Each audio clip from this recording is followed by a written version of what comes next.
Le damos gracias a Dios por este día, amén. Después de alabarle, adorarle, tenemos todo el ánimo para aprender de su palabra, amén. Toca Romanos 38, ya vamos casi de bajada, de salida. 38 enseñanzas sobre Romanos. El título que vamos a ver hoy se me hace muy importante y primordial de la doctrina de Romanos.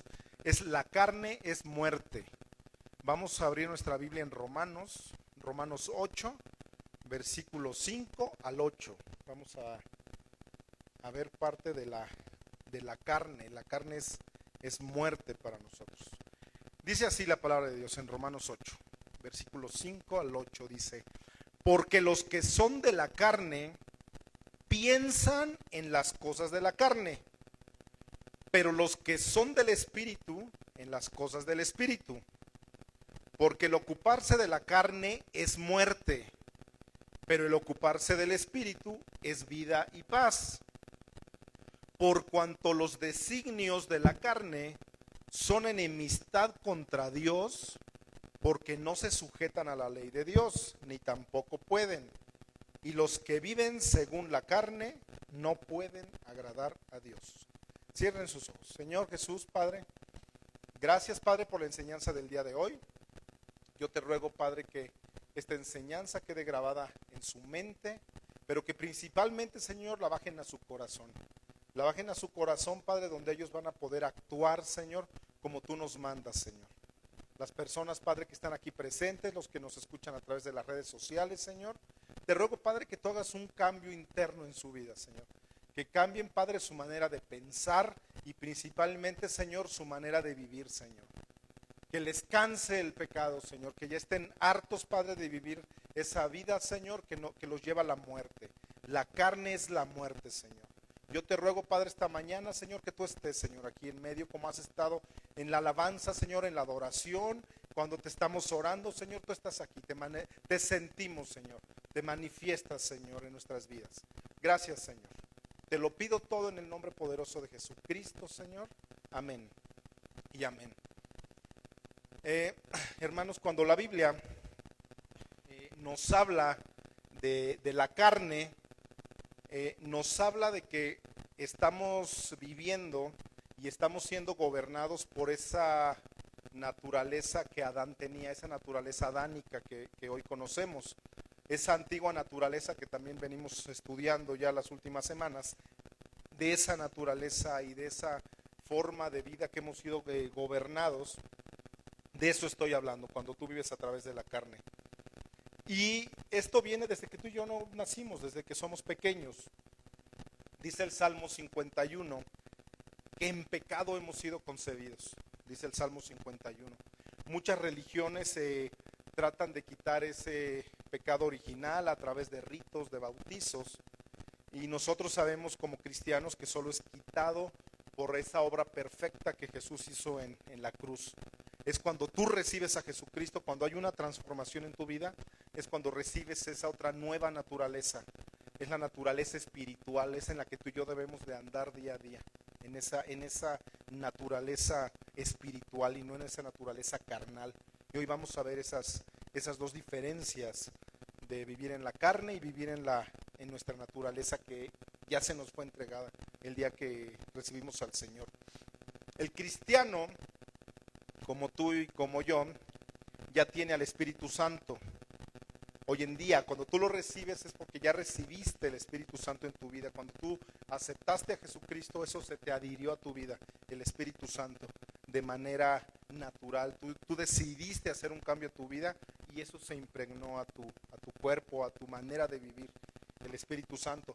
Y esa es el arma que nos está ayudando hasta el día de hoy. Todos los días nos ayuda a pelear, a luchar esa guerra que tenemos contra nuestro enemigo que está dentro de nosotros mismos, que es la carne.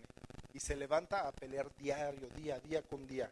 En el versículo 5 de Romanos 8, dice que los de la carne piensan en las cosas de la carne.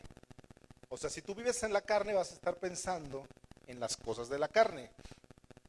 Cuando se menciona aquí en el versículo 5, los que son de la carne, se refiere a los que no han sido regenerados. Si tú quieres llamarle que tal vez se han aceptado a Jesucristo, pero nada más intelectualmente, ya lo hemos estudiado, o sea, nada más aquí, no lo has querido bajar a tu corazón para que tú puedas actuar de una distinta manera. A eso se refiere el versículo 5, que las personas que piensan como la carne son los no regenerados, son los que siguen viviendo en su antigua naturaleza, o sea, en su antigua naturaleza de pecado, pecaminosa. No está hablando ahí, hay que saber distinguir de los cristianos carnales. Hay cristianos carnales, y no es porque sea tu hermano o algo. ¿Qué pasó, carnal? ¿Cómo estás? No, habla de cristianos que viven en la carne también, y vamos a estudiar eso. Hay cristianos que aún siendo cristianos carnales, viven o tratan de recordar, o es de que su naturaleza antigua los jala al pecado todavía, ¿no? Es porque no han abandonado o les gusta vivir todavía en ciertas cosas y no han querido abandonar completamente de donde los sacó el Señor. Amén. Y no quieren ser dominados por el Espíritu, quieren seguir siendo dominados por la carne. Aquí se refiere en estos versículos, en el 5 en específico, a los que viven un estado de su antigua naturaleza, repito. Personas no regeneradas, que viven dominados por su antigua naturaleza. Les voy a nombrar y les voy a decir algunas características de una persona no cristiana, de una persona que vive en la carne. Ahí dice en Romanos 8:5, la número 1 dice que piensan en las cosas de la carne. Si tú piensas aún en las cosas de la carne, es porque tal vez no has sido regenerado completamente en las cosas espirituales donde Dios quiere que tú y yo vivamos. En esa otra dimensión, a lo mejor estás aquí en este mundo, en esta tierra, pero ya no ves las cosas iguales. Ya notas cosas diferentes. El Señor te está poniendo cada día más manera de pensar y manera de distinguir, y de que tú vayas viendo lo que es bueno y lo que es malo. A eso se refiere Pablo. La diferencia radical, en el vivir en el espíritu y el vivir en la carne radica en los pensamientos. O sea, dice que si yo soy carnal o soy espiritual, que radica en mi manera de lo que estoy pensando. Todo, tú le ves algún programa de asesinos en Discovery Channel, en cualquier canales de estos de cultura, y es que primero lo pensé y después lo actué. Pues es bíblico, porque dice que para que tú peques, primero está aquí en tu mente, lo estás meditando hasta que lo haces. Igual para lo espiritual, primero lo estás meditando, yo quiero ser espiritual, y lo haces. O sea que todo radica en nuestra mente. La mente en el original griego es nous, nuestra mente. Es donde los pensamientos de las personas ahí habitan. Es donde tu materia gris, para que me entiendan. Esos pensamientos de las personas que viven aún en la carne están controlados por su antigua naturaleza. Y lo vuelvo a repetir. Están controlados por su antigua naturaleza, porque tal vez son sensuales, lujuriosos, lasciviosos, y todo se va por parte de la sexualidad en la mente. Eso es en los originales. Cuando te vas a los originales hebreos y griegos de Romanos, a eso se refiere de sus pensamientos, de esa manera de pensar. Y aquel que no está en la carne, que no vive en la carne, en sus pensamientos también va a estar la diferencia. Tú vas a tener aquí en tu mente cómo poder escoger lo que es bueno y tal vez lo que es malo, ¿no? Salomón, un hombre después de Jesucristo, el más sabio de la Biblia, él escribía en los proverbios que él escribió en Eclesiastés, dice que como él es en su corazón, que así es él. O sea, lo que hay en tu mente, lo que hay en tu vida, así eres, porque así vas a actuar. Los pensamientos, hermanos, es la parte radical. Tu forma de pensar es esa forma que va a cambiar, va a comenzar a transformar cuando el Espíritu Santo entra a tu vida. Ahí va a ser el punto clave, tu mente. En Efesios vamos a estudiar una parte de qué manera la Biblia nos muestra que estas personas que están dominados por esos placeres, por esos pecados, y son placeres de su imaginación y de su inmundicia. Eso es cuando estudiamos Efesios en relación al tema de hoy. Vamos a Efesios 2, del versículo 1 al 3. Vean, y estamos con el mismo autor de la carta de los Romanos, que es el apóstol Pablo. Escribió también esa carta a los Efesios. Dice así: y Él os dio vida a vosotros cuando estabas muerto en vuestros delitos y pecados, en los cuales anduviste en otro tiempo. Habla ahí de tiempo pasado.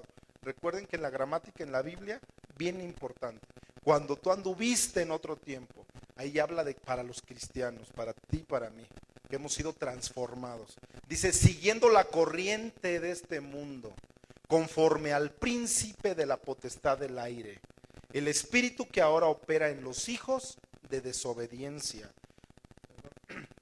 entre los cuales también todos nosotros vivimos en otro tiempo, en los deseos de nuestra carne, haciendo la voluntad de la carne, ¿y de qué? Y de los pensamientos. Y éramos por naturaleza hijos de ira, lo mismo que los demás.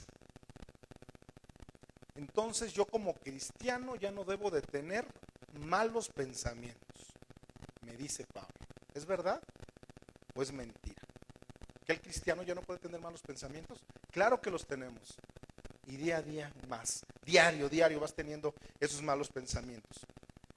Entonces vamos a ver y a estudiar cuál sería la diferencia del cristiano y el no regenerado, el que todavía vive en su antigua naturaleza. Vamos a estudiar eso. Principalmente el que no es cristiano, no puede controlar sus pensamientos, no los controla. Dice la Biblia que es cautivo, o sea, está dentro de una cárcel en su mente, en su forma de pensar. Hay pensamientos que tenemos como seres humanos que tanto y tanto tú los vas pensando y estás viviendo todo ese rollo que se convierten en una obsesión en tu vida. Obsesión ya es un término psicológico. O sea, ya empieza a afectar tu psicología, tu manera de vivir, tu manera de actuar. Cuando ya caes en una obsesión, la palabra obsesión ya es un término psicológico, porque ya hay algo mal en tu mente, ¿no? De tanto que lo estás pensando. Las obsesiones dentro de la psiquiatría y la psicología son pensamientos incontrolables. O sea, yo no los puedo controlar. Se te mete una muchacha, se te mete... solo piensas en ella todo el día, quieres estar con ella, la tengo que tener, tiene que ser mía, ya se convirtió en una obsesión, esa clase de pecado. Y siempre va con la sensualidad, con pensamientos lujuriosos, lasciviosos, y de ahí para abajo, como tú le quieras llamar el pecado que el Señor te haya confrontado, pero es el día que tú puedes cambiar tu forma de pensar. La Biblia es bien clara, hermanos. Bien clara, nos dice que las personas que no tienen a Jesucristo, que no van a poder gobernar sus mentes. Es bien clara la Biblia. Si tú no tienes a Jesucristo, no vas a poder gobernar tu mente. Vas a ser víctima constante de obsesiones sexuales, sensuales, o de algún vicio, del cigarro, de la mota, de la droga, de lo que tú me digas, del pecado. Y nadie te va a quitar esa manera de pensar. Las obsesiones tal vez con el hacer dinero. Es que yo no me voy de esta tierra hasta ser millonario. Obsesión por hacer dinero. También la Biblia habla de esos pecados, del amor al dinero. Y nadie te va a quitar la idea si tú no naces de nuevo. Son pensamientos obsesionados ya, que están controlados tal vez y dominados por toda tu manera de pensar. Recordemos que nuestra manera de pensar es como tú vas a actuar. Va a ser ya la manera con que vives. Ahora, la diferencia del cristiano, del regenerado, cuando viene ese ataque a tu mente, tú tienes un arma, que es el Espíritu Santo. ¿Y sabes dónde está? Está viviendo dentro de ti y de mí. Está dentro de nosotros el Espíritu Santo. Es cuando tú vas a someter todos sus pensamientos a Jesucristo. Señor, quítame de la mente, Señor, esa muchacha, mi secretaria. Quítame de la mente esa muchacha, mi vecina. Quítame ese pecado, Señor, de hacer dinero. Esa mentalidad incontrolable de quiero hacer más y más. Guarda mis pensamientos, Señor. Guarda, Señor, mi corazón, Dios. En tu paz, Dios. Y ponle el pecado que tú quieras. El pecado que tú quieras. Vamos a Filipenses 4. Vean lo que dice Filipenses 4:7. Dice, y la paz de Dios, que sobrepasa todo nous, todo entendimiento, guardará vuestros corazones y vuestros pensamientos en Cristo Jesús. Es cuando yo llevo todo eso. Fíjate que ahí la palabra guardará, en el griego, significa nos protegerá. En el griego. Dice que nos va a rodear de esa paz y que es en Jesucristo. El cristiano también vas a tener tú la alternativa de seguir pensando en eso, en lo que tú estés fallando y de tener también tal vez muchas obsesiones. Pero ya depende de cada uno de nosotros. Lo que tú quieras decidir. Aquí ya es decisión de cada uno, lo que uno quiera. El arma que tenemos es el Espíritu Santo, de llevar cautivo, dice, de llevar, que sí puedes tener ese pensamiento como cristiano, pero que lo vas a amarrar, lo vas a agarrar, lo vas a encadenar, lo vas a llevar cautivo. Todo pensamiento a obediencia a Jesucristo. Señor, ya no puedo con esto. Ya no puedo con este pecado que traigo. Ya no puedo con el cigarro, Señor. Ya no puedo con la mentira. Ya no puedo con el chisme, Señor. Llevo cautivo ese pensamiento, Señor, a ti, en obediencia a Jesucristo, dice Filipenses, que también Pablo escribió esa carta. Ahí radica nuestra voluntad. Ahí es lo que tú quieras decidir hacer. Pero si este cristiano no se discipula, no tiene estudios bíblicos en la semana, no medita la palabra, no va a poder tener ese dominio propio, jamás, ni va a tener gobierno sobre su pensamiento. Si tú no ves una película cristiana, no ves el canal cristiano, que por lo menos te estés llenando del Señor y que estés orando día con día y que abras la Biblia y de que estés buscando del Señor. Es la única forma que tú vas a tener y de quitarte esas obsesiones, esa manera de pensar. Recordamos que todo está en nuestra mente, todo en la mente. Vean lo que dice Efesios 4, 17, 20. Dice, esto pues digo y requiero en el Señor, que ya no andéis como los otros gentiles. ¿Está? Okay. Dice, esto pues digo y requiero en el Señor, que ya no andes como los otros gentiles. Tú y yo ya no podemos andar como los otros gentiles, como tu vecino, que andan en la vanidad de ¿qué? De su mente, teniendo el entendimiento entenebrecido, ajenos de la vida de Dios por la ignorancia que en ellos hay y por la dureza de su corazón. Más claro, ni el agua ahí, mi hermano. Los cuales que perdieron toda sensibilidad, se entregaron ¿a qué? A la lascivia, para cometer con avidez toda clase de impureza. Mas vosotros no habéis aprendido así a Cristo. El Señor, hermanos, mira, a mí me llamó la atención esa parte de abajo, dice, mas vosotros no habéis aprendido así de Cristo. O sea que Jesucristo, aparte de que vino a salvarme, me vino a dejar un ejemplo. Es nuestro más grande ejemplo, Jesucristo. Maravilloso eso. Filipenses 4, vamos a Filipenses 4 del 8 al 9. Dice así, por lo demás, hermanos,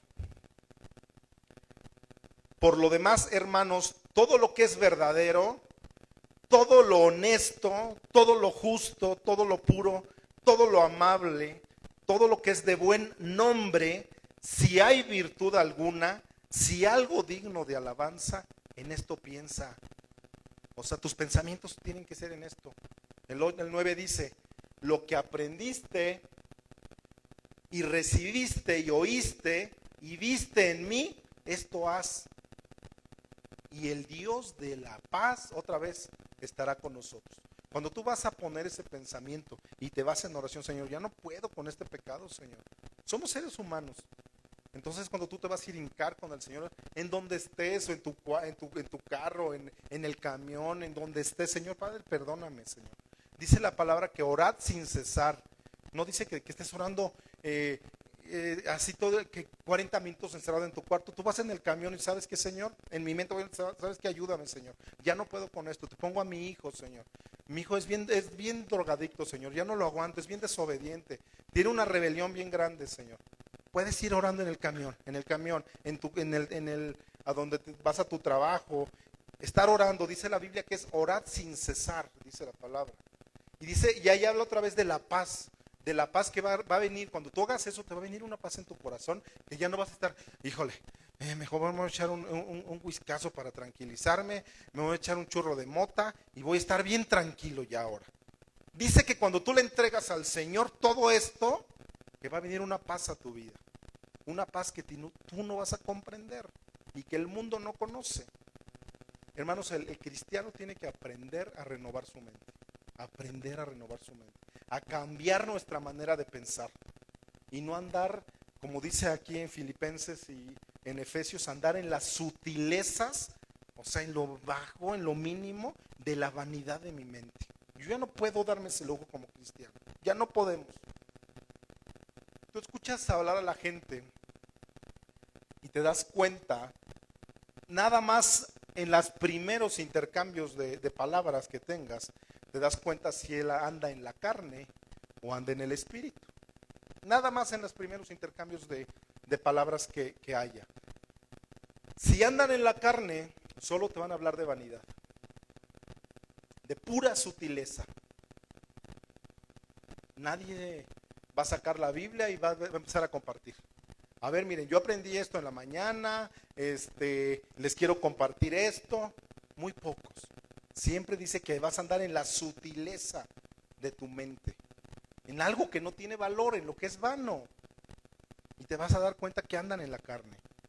La clase de conversaciones que tú tengas, eso determina la mentalidad que tengas.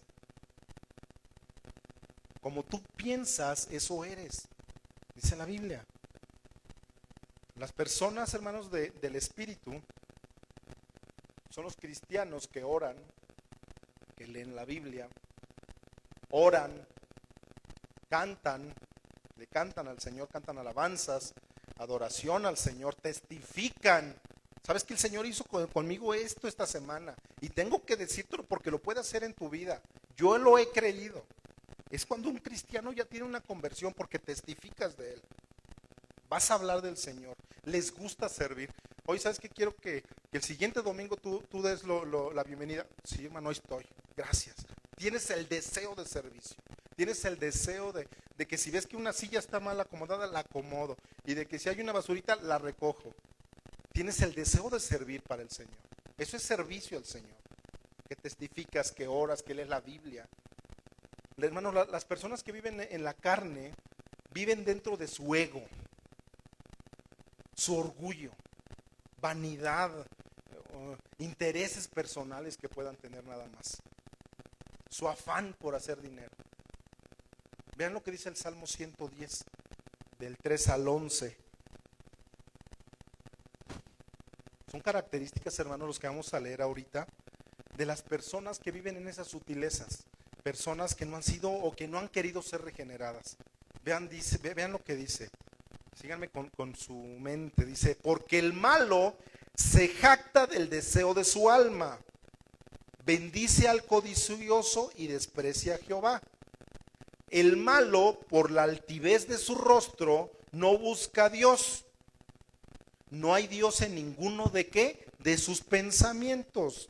¿Cómo son sus caminos? Torcidos en todo tiempo. Tus juicios los tiene muy lejos de su vista. A todos sus adversarios desprecia. Dice en su corazón, no seré movido jamás. Nunca me alcanzará el infortunio. Llena está su boca de maldición y de engaños y fraude. Debajo de su lengua hay vejación y maldad. Se sientan en acecho cerca de las aldeas. En escondrijos mata al inocente. Sus ojos están acechando al desvalido. Acecha en oculto como el león desde su cueva. Acecha para arrebatar al pobre. Arrebata al pobre trayéndolo a su red. Se encoge, se agacha y caen en sus fuertes garras muchos desdichados. Dice en su corazón: Dios ha olvidado, ha encubierto su rostro, nunca lo verá. Estas características, hermanos, son les repito, de personas no regeneradas, personas que no han querido cambiar su manera de pensar. Si regresamos a Romanos, nos va a decir las consecuencias de que tú vivas de esta manera, de lo que vimos en el Salmo 10. Vamos a Romanos 8:6. Vean lo que dice el versículo 6. Vamos a ver las consecuencias de que tú quieras vivir como lo que acabamos de leer. Dice: porque el ocuparse de la carne es muerte, pero el ocuparse del espíritu es vida y paz.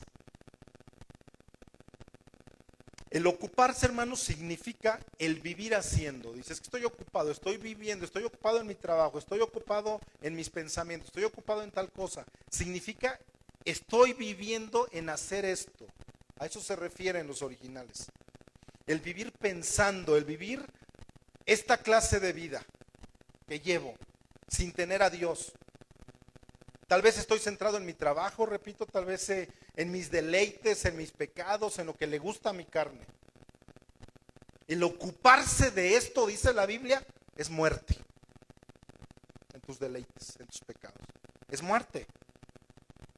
O sea, vive esa persona muerta. Tú la ves tal vez caminando. ¿Cuántas veces dices: híjole, es que mira, ve cómo anda mi tío, cómo anda mi primo? Parece un muerto viviente. O sea, nada más vive por vivir. ¿No les ha pasado así con sus familiares, con gente que no conocen de Dios? Yo me refiero a esa clase de personas, y el apóstol Pablo igual. Esa clase de personas que andan caminando por vivir, que ya pasaron 30, 40, 50, tienen 60 años de edad, y no pasó nada importante ni extraordinario en su vida. Y siguen en sus deleites y en sus pecados. Dice que ocuparse de esto es muerte. Te va a llevar a la muerte. No hay Dios en sus pensamientos, dice la Biblia. No hay comunión con el Señor cuando tú vives de esta manera. No tienes comunión con los demás hermanos. Estás muerto. El ocuparse de estas cosas, hermanos, que todas estas listas que les he leído, es vivir separado de Dios. Es que una persona no tiene esa comunión con Dios. Y no nada más en la vida carnal, tal vez la muerte, sino también espiritual. De esa muerte habla la Biblia. Una muerte eterna que puede llevarte. Si tú mueres en ese estado, dice la Biblia que tendrás la paga del pecado. Lo hemos venido estudiando. Es la muerte. ¿Y sabes cuál es? Es vivir eternamente en el lago de fuego. Es eso. El que no quiere transformar su manera de vivir. El que no quiere cambiar su forma de pensar. Ese es su futuro. Un lugar donde va a estar ardiendo. Siempre, todo el tiempo vas a estar sufriendo. Y es algo verdadero, es algo real. Tanto el cielo, la eternidad como el infierno, hermano, es algo real. Tomémoslo en serio. Es algo ya de veras. Una de las cosas, hermanos, más maravillosa para que tú y yo podamos disfrutar esta vida es que tenemos que tener la bendición de Dios para que puedas disfrutar la vida. O sea, que tengas esa bendición de parte de nuestro Señor. Tú puedes tener mucho dinero, puedes tener millones inclusive en el banco, pero si no tienes la bendición de Dios, no te va a alcanzar para nada. No vas a tener esa paz de Dios. De esa bendición yo hablo. Tú puedes ser pobre, puedes comer frijolitos y totopitos, pero si tienes la bendición de Dios, vas a estar feliz y vas a estar en paz y en tranquilidad. ¿Por qué? Porque tienes la bendición de Dios.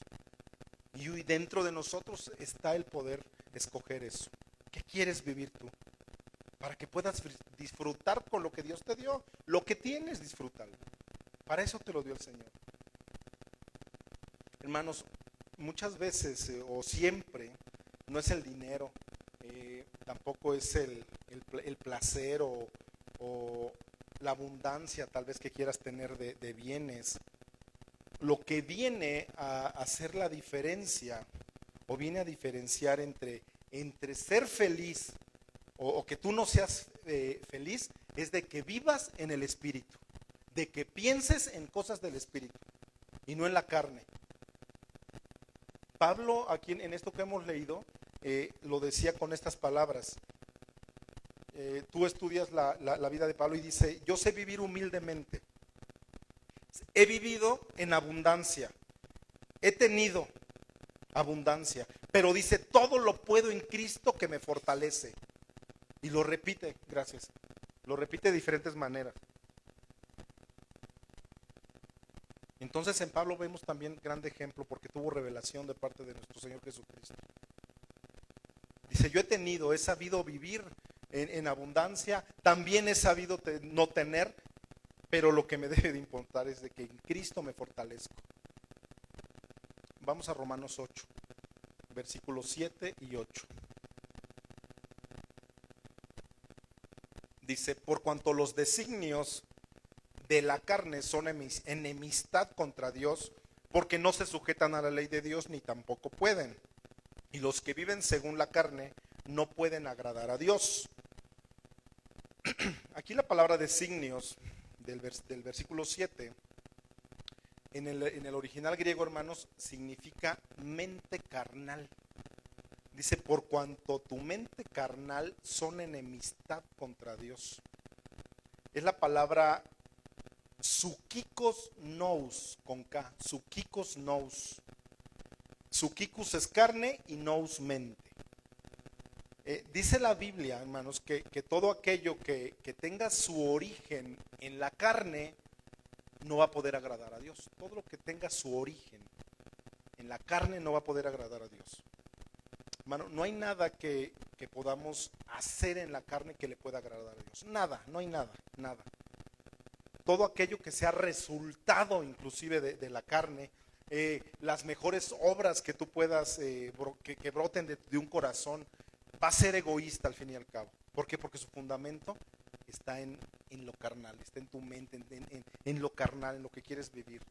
Dice en Isaías 64 que nuestras mejores obras de justicia, o sea, lo que tú puedas mejor hacer aquí en la tierra, o sea, que tus mejores obras justas que hayas hecho son como trapos de inmundicia.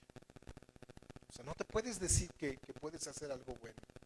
O sea, lo mejor que tú le puedas ofrecer a Dios, ¿sabes qué, Señor?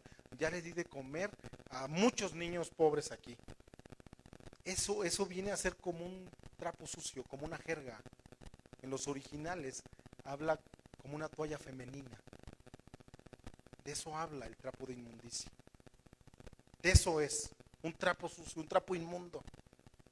Lo mejor que mi carne le pueda ofrecer a Dios es como una toalla femenina usada.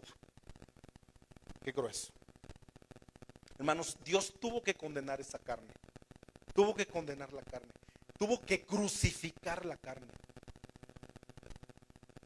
Y esa condenación de la carne fue en Jesucristo. Ahí la condenó, ahí la puso en la cruz. Hermanos, hoy en día el cristiano tiene dos alternativas. Hay dos pecados para el cristiano en el área del orgullo. El primer pecado se llama rebelión. Rebelión.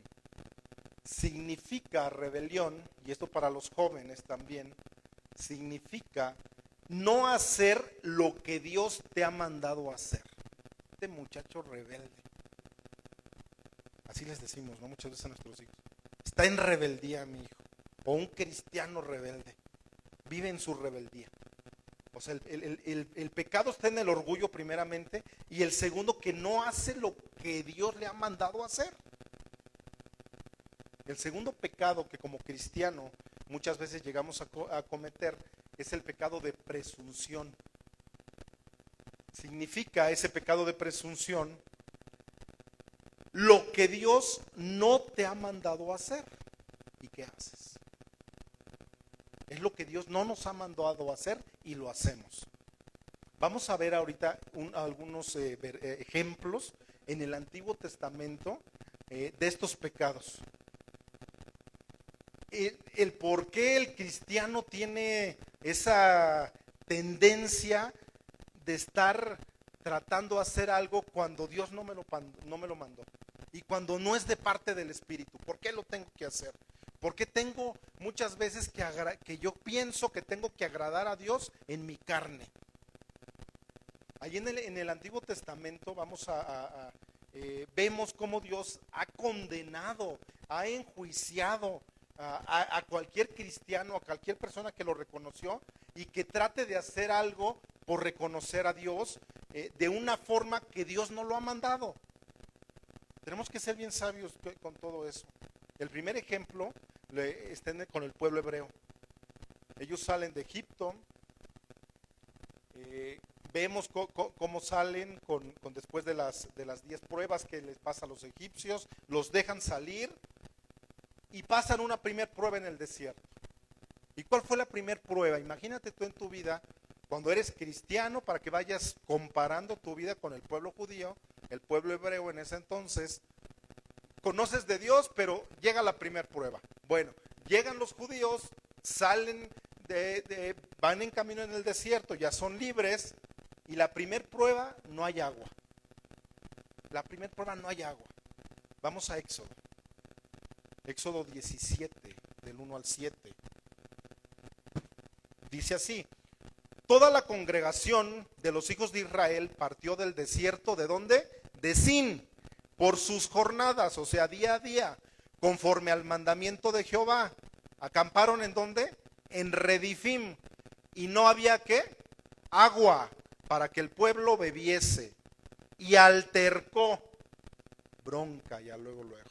Altercó el pueblo, ¿con quién? Con el líder, con el pastor, con el guía. Y le dijeron: danos agua para que bebamos. Y Moisés le dijo: ¿y por qué te enojas conmigo? Estás tentando a Jehová. ¿Por qué tenta a Jehová? Así que el pueblo tuvo ahí sed y murmuró contra Moisés y dijo: ¿por qué nos hiciste subir de Egipto para matarnos de sed a nosotros, a nuestros hijos y a nuestros ganados? Entonces clamó Moisés a Jehová diciendo: ¿qué haré con este pueblo? De aquí a un poco me van a apedrear, me van a matar.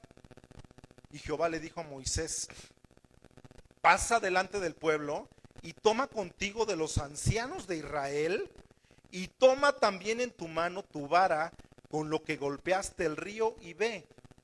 Un paréntesis, dice: ve por los ancianos. Un anciano es de todo el respeto, es alguien que los van a escuchar. Tal vez a ti todavía te están viendo jovenazo y ya tenía como 60 años, Moy. Pero dice: ve por las personas adultas para que te escuchen. Dice: y también toma en tu mano tu vara con que golpeaste al río y ve. El río que abrieron, el mar, ¿cuál fue el que abrió? No, antes, el mar rojo. Ok, dice: esa vara con que abriste el mar, la llevas contigo. Dice: he aquí que yo estaré de ti allí sobre la peña en Horeb, y golpearás la peña y saldrán de ellas aguas y beberá el pueblo.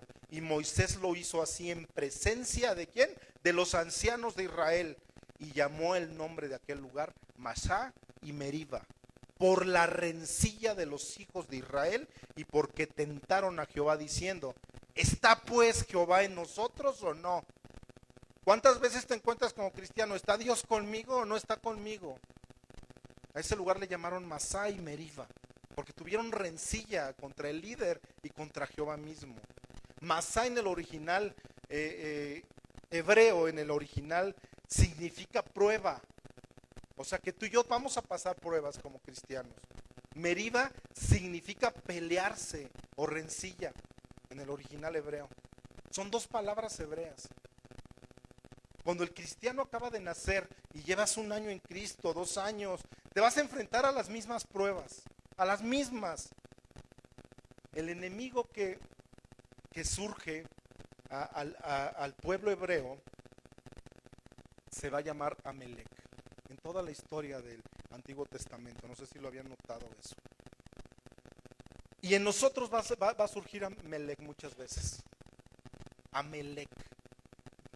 Vean lo que dice Éxodo 17:8.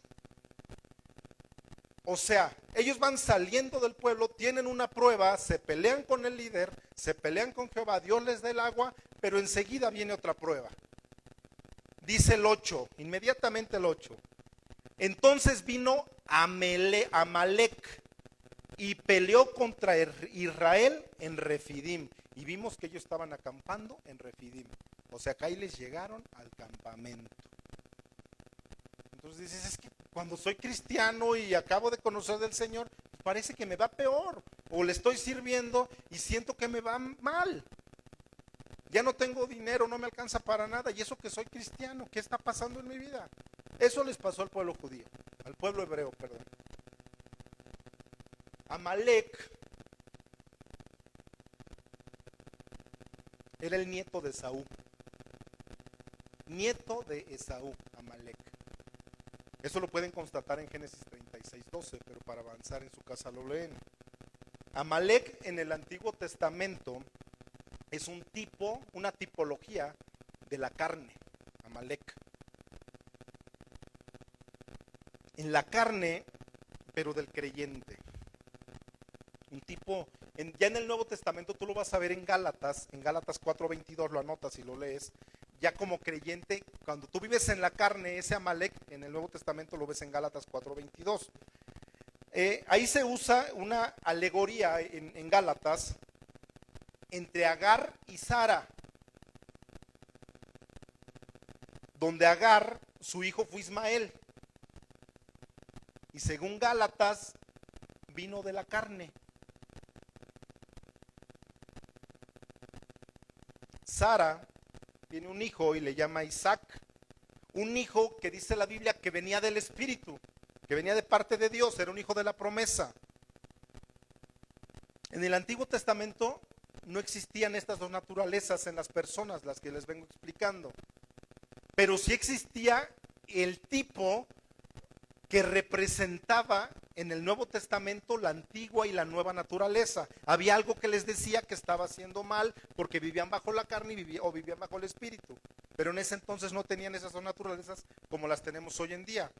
Amalek, la carne surge cuando tientan a Dios, cuando están más débiles físicamente, no hemos tomado agua, no hemos comido bien, sale Amalek a pelear. Y cuando el cristiano, cuando tú y yo empezamos a enfrentar las primeras pruebas, es cuando el cristiano, cuando tú y yo estamos más débiles.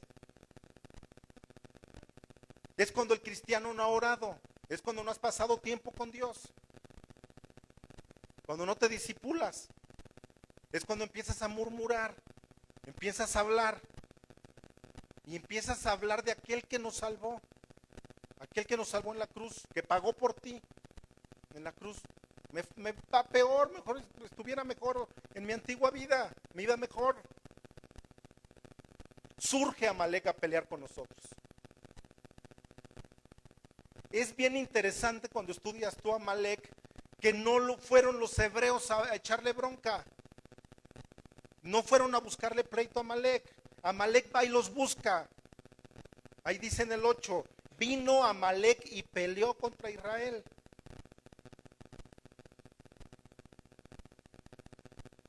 Es la carne, hermanos, dentro de nosotros, día a día. Día a día. Todos los días te echa bronca Amalek y quiere pelear, quiere echarte guerra. El primer principio que aprendemos de Amalek es de que le sale al encuentro a los hebreos. Cuando habían renegado de Dios, estaban débiles físicamente. Ten mucho cuidado cuando tú renegas de Dios, cuando tú ofendes a Dios. Es que, Señor, ¿por qué esto? ¿Por qué aquello? Recuerda que el culpable soy yo, lo hemos aprendido. El de toda la culpa soy yo, no es Dios. Sigamos leyendo en Éxodo 17, 9, 13. Dijo Moisés a Josué, escógenos varones y sal a pelear contra Amalek, contra la carne. Mañana yo estaré sobre la cumbre del collado O sea, me voy arriba del cerrito y la vara de Dios en mi mano para verlos desde arriba. Yo los voy a ver cómo pelean. E hizo Josué como le dijo Moisés, peleando contra Amalec. Y Moisés y Aarón y Hur subieron a la cumbre del collado, y sucedía que cuando alzaba Moisés su mano, Israel prevalecía, mas cuando él bajaba su mano, prevalecía la carne, Amalec. Y las manos de Moisés se cansaban, por lo que tomaron una piedra y la pusieron debajo de él, y se sentó sobre ella. Y Aarón y Hur sostenían sus manos de un lado a otro. Así hubo en sus manos firmeza hasta que se puso el sol. Y Josué deshizo a Amalec y a su pueblo a filo de espada. Otro principio que vamos a encontrar en esos versículos es que mientras estaban peleando allá abajo los hebreos contra los amalecitas, había algo que determinaba la victoria de los hebreos. Pero la victoria no estaba determinado por la fuerza, porque estaban debilitados, acababan de pasar una prueba y les llega otra prueba todavía encima. Tenían hambre, sed. La victoria estaba decidida ahí, y estaba siendo decidida de rodillas, con las manos arriba, orando, clamando, levantando las manos. En eso se definió esa lucha, esa prueba. El símbolo, hermanos, de la vara de Moisés levantada representa la oración siempre. Siempre va a representar en el Antiguo Testamento. En el Salmo 28:2 dice, y también en 1 Timoteo, en el Nuevo Testamento dice, todo eso, que cuando tú levantas las manos, es cuando vas a ganar todas esas batallas. Cuando tú te hincas, Señor, sabes que ya no puedo con esto, ya no aguanto a mi esposo, ya no aguanto a mi esposa, ya no aguanto mi trabajo, ya no aguanto la presión. Es cuando tienes que levantar esa vara de Moisés. Y en el Salmo 28 y en 1 Timoteo está respaldado eso, bíblicamente. Ahí donde dice, levanten las manos que interceden. Levanten las manos sin ira, sin contienda. Hermanos, cuando Amalec, cuando la carne se levanta contra nosotros, pero si estás débil, no oras, no pasas tiempo con Dios, a pesar de eso, de que tú tengas y estés lleno de buenas intenciones para no pecar, vas a perder la batalla. Porque de buenas intenciones está lleno el infierno. De muy buenas intenciones. Aquí lo que Dios quiere es que cambies. No que te encierres horas y horas a orar. Que tengas sí esa comunión con el Señor, pero que tengas ese cambio de tu vida totalmente. Que dejes la carne a un lado. De intenciones ya el Señor está harto. De tus buenas intenciones y de mis buenas intenciones. Él quiere cambios. Que cambies. Amalec, la carne, no lo vas a ganar con tu fuerza, ni a tu manera. Se le vence por medio del Espíritu. El Señor pone las reglas. Él te dice cómo lo hagas. Así como Moisés se cansaba, dice que se cansaba, yo me imagino pues, cuántas horas estuvieron peleando, ¿no? Así también tú y yo flaqueamos muchas veces. Desmayamos en la oración, desmayamos. Ya hoy no oro, mañana, ya hoy no pongo como música cristiana. Jesucristo dijo en Lucas 18, no desmayen en la oración, no desmayen. Cuando tú y yo como cristianos desmayamos en oración, en estar en comunión con Él, esa es una interpretación, es una tipología, es una teología de Romanos 8:26. Vamos a leer. Dice, y de igual manera, el Espíritu nos ayuda en nuestra debilidad. Pues, ¿qué hemos de pedir como conviene? No lo sabemos, pero el Espíritu mismo intercede por nosotros con gemidos indecibles. Dice que el Espíritu mismo intercede por nosotros. O sea que el Espíritu mismo nos ayuda a tener las manos arriba todo el tiempo. A que sigas de frente y que no desmayes. Hermanos, nuestras vidas deben estar llenas de victoria. Y primero en tu mente, luego en tu corazón, para que lo creas y así lo vivas. Desde el Antiguo Testamento, hermanos, se nos muestra y se nos muestra que la carne no va a ser vencida por tu fuerza. No va a ser, no lo puedes vencer. Segunda de Corintios 10 dice que que nuestras armas no son carnales, no son de aquí, no son físicas. Dice que sino son poderosas en Dios para la destrucción de fortalezas. Si la mano de Moisés estaba arriba, ganaban. Si la bajaban, perdían la batalla. Nosotros también debemos de saber que todas nuestras victorias serán porque tú y yo vivimos de rodillas, porque vivimos pegados a Él, al Señor. Otro ejemplo está en Primera de Samuel 15. ¿Y quién creen que vuelve a aparecer? ¿Quién creen? Amalek. La carne. Primera de Samuel 15, del 1 al 3. Vuelve a aparecer Amalek. Versículo 1 de Primera de Samuel 15. Después Samuel dijo a Saúl: Jehová me envió a que te ungiese por rey sobre su pueblo Israel. Ahora pues está atento a las palabras de Jehová. Así ha dicho Jehová de los ejércitos. Ahí le está hablando Samuel al rey Saúl. Así ha dicho Jehová: yo castigaré lo que hizo ¿quién? Amalek a Israel al oponerse en el camino cuando subían de Egipto. Wow, ya habían pasado muchos años, Ya estaba el rey Saúl, ya estaba un pueblo establecido, pero Jehová no se le olvidó. Le dice: yo castigaré lo que hizo Amalek a Israel al oponerse en el camino cuando subían de Egipto. Ve pues y hiere a Amalek y destruye todo lo que tiene, y no te apiades de él. Mata a hombres, mujeres, niños y aún los de pecho, vacas, ovejas, camellos y asnos. Dios da una orden. Saúl en la Biblia teológicamente representa a los cristianos carnales y David representa a los cristianos espirituales. Saúl representa a los cristianos carnales. O sea, nunca te compadezcas de tu carne, jamás, que no te dé lástima. Destrúyela, mátala, tu carne.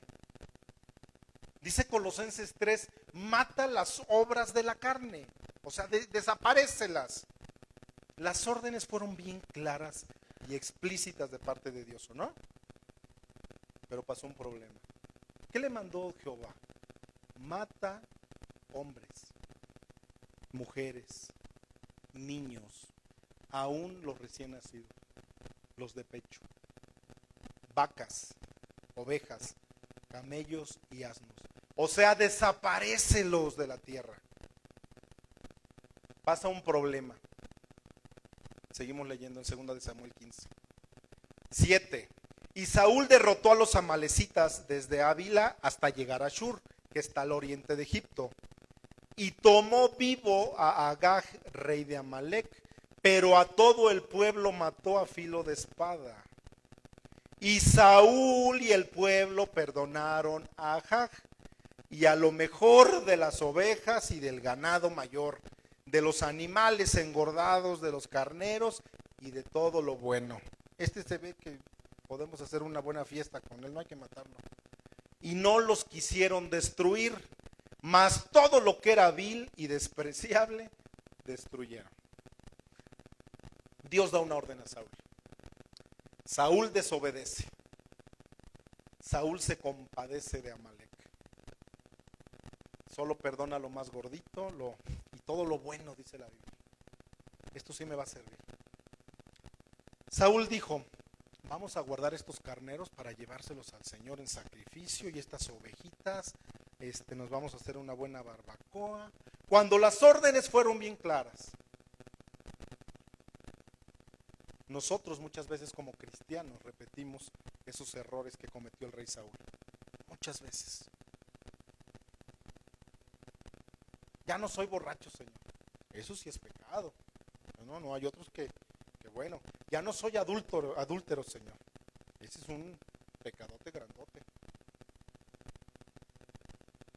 Pero Dios dice que también que el chisme es pecado, que las mentiras, que el orgullo, que la soberbia, que las cosas que tal vez consideramos ligeritas, que también tú las tienes que destruir. No nada más lo que tú consideres que sea algo bueno o grande. La carne entera, hermanos, es la que se tiene que destruir. Dices, es que bueno, es que voy a decir una mentira blanca, es una mentirita. La mentira es mentira, aquí y en donde tú me digas. La mentira más blanca, el asesinato más grande que puedas hacer, pertenece a la carne. Estás viviendo bajo la carne. Para Dios no hay algo pequeño o algo grande, da igual. Viene Samuel, confronta con el pecado, con su pecado a Saúl, lo confronta. Segunda de Samuel 15:13. Dice, vino pues Samuel el profeta, a Saúl, y Saúl le dijo, bendito seas tú, Jehová.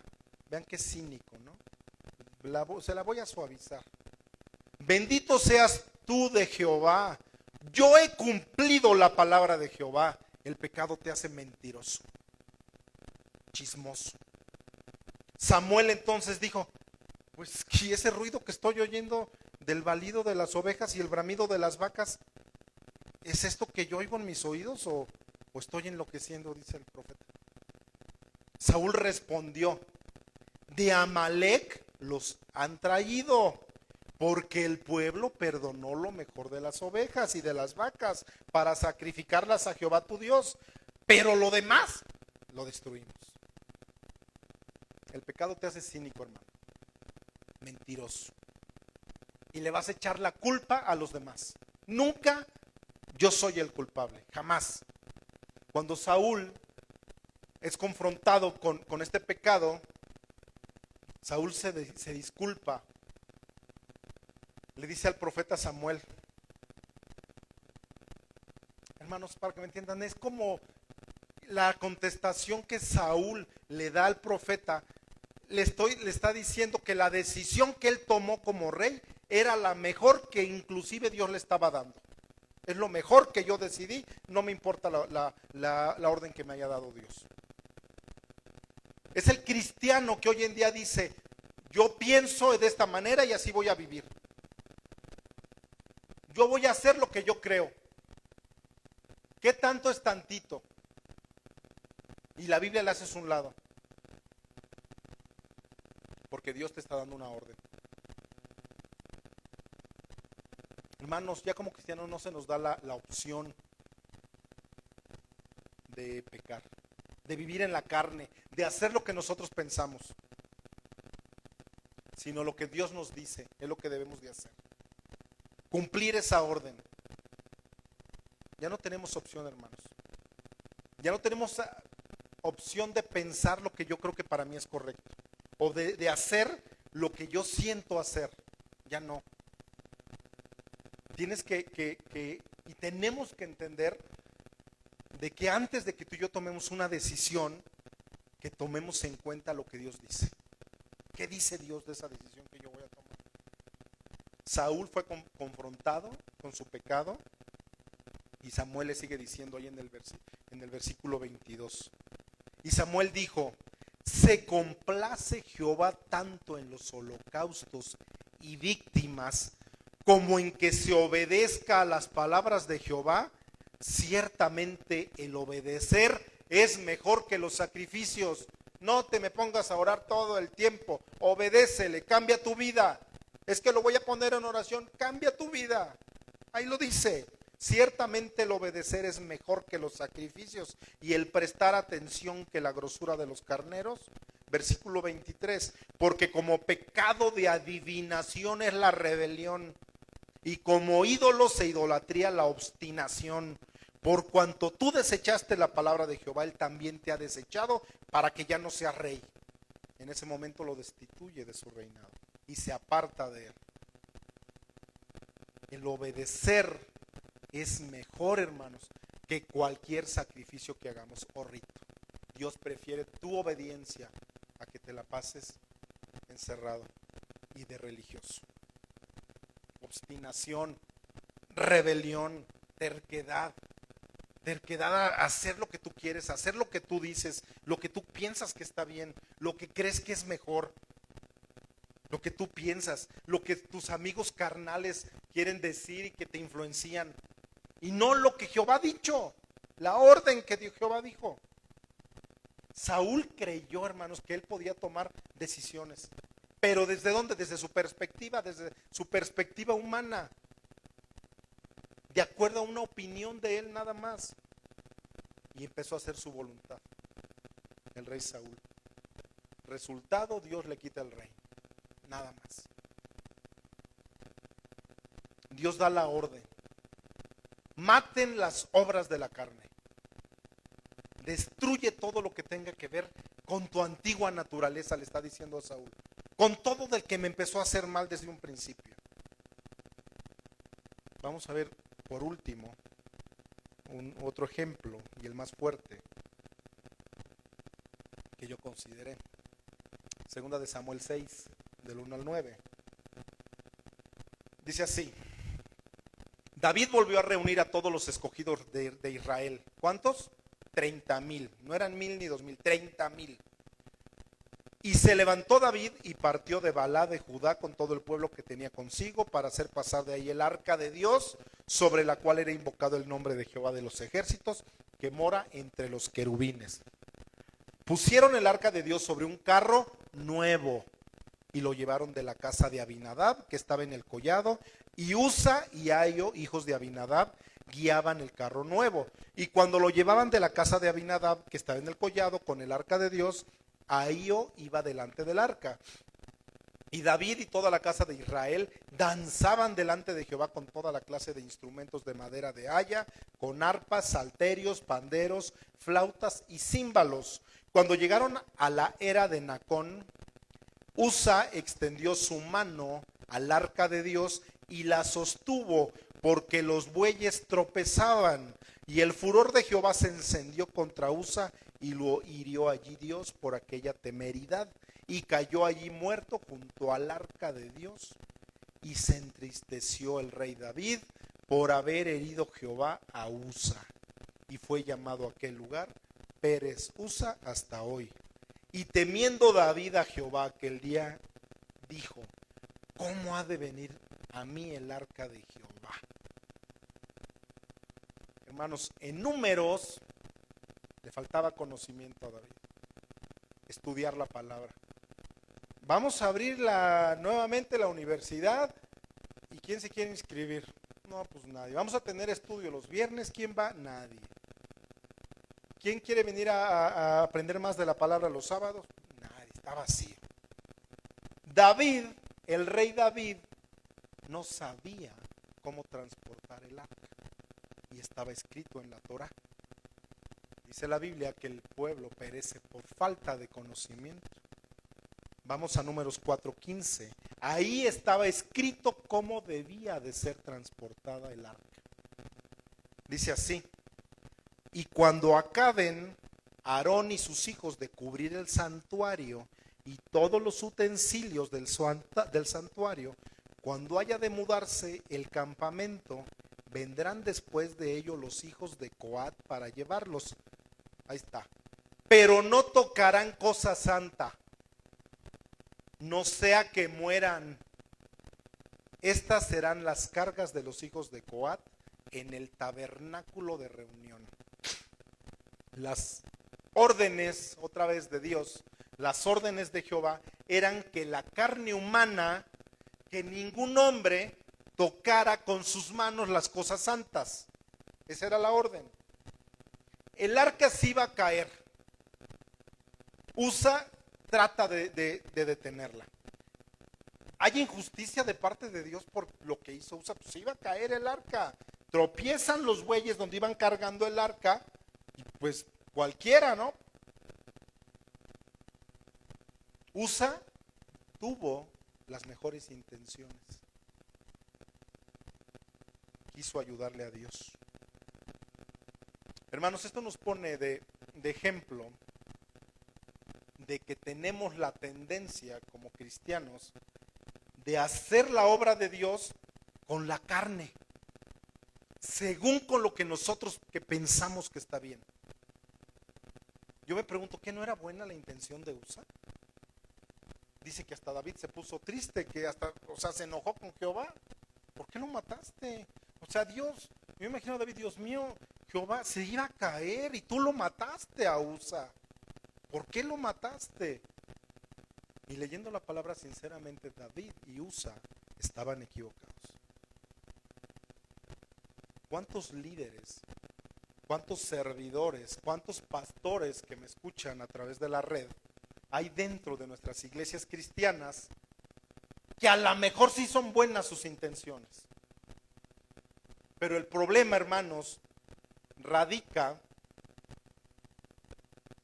en que lo que están haciendo es que desconocen la palabra de Dios, no tienen conocimiento de la palabra. Comienzan a hacer cosas sinceras, tal vez, por eso que están haciendo, pues no le está agradando a Dios, por tantas cosas que hacen. Las cosas que Dios está mandando a hacer, hermano, tiene que ser exactamente conforme al modelo que te ha dicho Dios, para que así sea tu nivel de gobierno como pastor. Hay iglesias que hacen lo que ellos piensan. Hay iglesias que hacen lo que ellos creen que sea correcto. Casan a gente por casar, piden dinero para todo, para todo. ¿En qué parte de la Biblia que me digan a mí, yo he estado en lugares y me he salido de esos lugares? A esta hermanita le gustan los de a 1000, a esta hermanita le gustan los de a 500 y esta el de 200 y por allá las de monedas. Que me digan dónde dice en la Biblia eso, que tienen que hacer eso. Hermanos, tenemos un problema de 100,000 pesos y no nos van a quitar la iglesia. A ver, párense 4 hermanitos de a 25,000 pesos nos toca. He visto mucho eso. Hasta garrafones llenan de billetes y de dinero. ¿Dónde está en la Biblia eso? Dice la Biblia, cada uno dé como propuso en su corazón. Eso dice la Biblia. Cuando tú intimidas a la gente, cuando tú manipulas a la gente, cuando tú la amenazas, lo estás haciendo en la carne, pastor, líder, lo estás haciendo en la carne. Pastores que me escuchan. Se les prohíbe a los pastores que pidan dinero. Que pidan dinero. Y más, hermanos, ante los incrédulos. Yo platicaba esta semana en un aniversario que me invitaron. Es incrédulo esta persona. Pues ¿cuál evangelio, hermano? Pues las veces que yo he ido a la iglesia cristiana, pues puro pide y pide dinero y me quieren sacar la feria. Saben que tengo lana y el evangelio es puro negocio. Eso piensan los incrédulos. Dice la Biblia, hermanos, en 2 de Pedro, si no me equivoco, 2 de Pedro 3, que van a venir falsos profetas y que van a ser mercancía de vosotros. Dios no necesita limosneros, hermano. No necesita limosneros. La obra es de Él. Él te llamó, Él te va a pagar. Tenemos que ser bien sabios. Los cristianos de hoy en día están llenos de obras de la carne. Cosas que ellos creen en su mente y esas mentiras se las han creído y que con eso van a agradar a Dios. A Dios es que le va a interesar tu dinero, el que me puedas dejar aquí no le interesa nada. A Dios no le interesa tu dinero. A lo que Dios le interesa y lo que me tiene aquí arriba es de que tienes que cambiar tu vida. De que tienes que cambiar tu forma de vivir. Que dejes el pecado. Eso es lo que me interesa. Que prediquemos el evangelio desde aquí arriba. De veras. Que prediques del infierno. Que prediques de la salvación. De eso debemos estar preocupados. Esa es la orden que Dios dio a los pastores. Ya dice que lo demás va a ser por añadidura. Por añadidura. Y créemelo, va a ser por añadidura. Dios nunca te va a dejar. Jamás. ¿A cuántos líderes, pastores se les puede comparar hoy en día como Usa? Quieren ayudarle a Dios. Quieren hacerle un favor a Dios. Hermanos, a mí me da miedo el día que estén frente al tribunal de Cristo o estemos. Dice la Biblia que va a ser puro heno paja y hojarasca. Todas las obras que ellos hicieron vinieron de parte de su carne. De su carne. Hermanos, solamente lo que procede del Espíritu, lo que procede de la Biblia, eso va a tener su recompensa, hermanos, el día del tribunal de Cristo. Ahí vamos a darnos cuenta. El Salmo 127 dice que si Jehová no edificare, que en vano estamos trabajando. Pónganse de pie, por favor. Hermanos, nunca debemos de hacer la obra de Dios en la carne. Nunca. Es heno, paja y hojarasca que el fuego inmediatamente lo quema.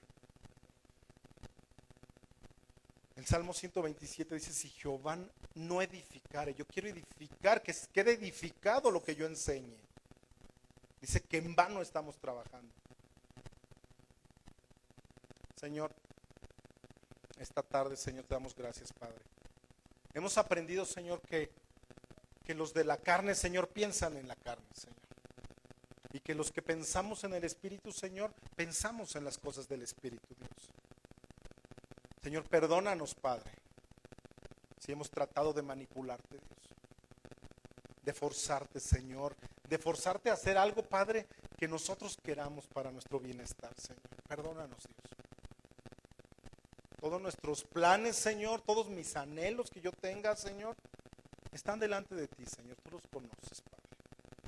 Tú bendice, Señor, mis anhelos, mis sueños esta tarde, Dios.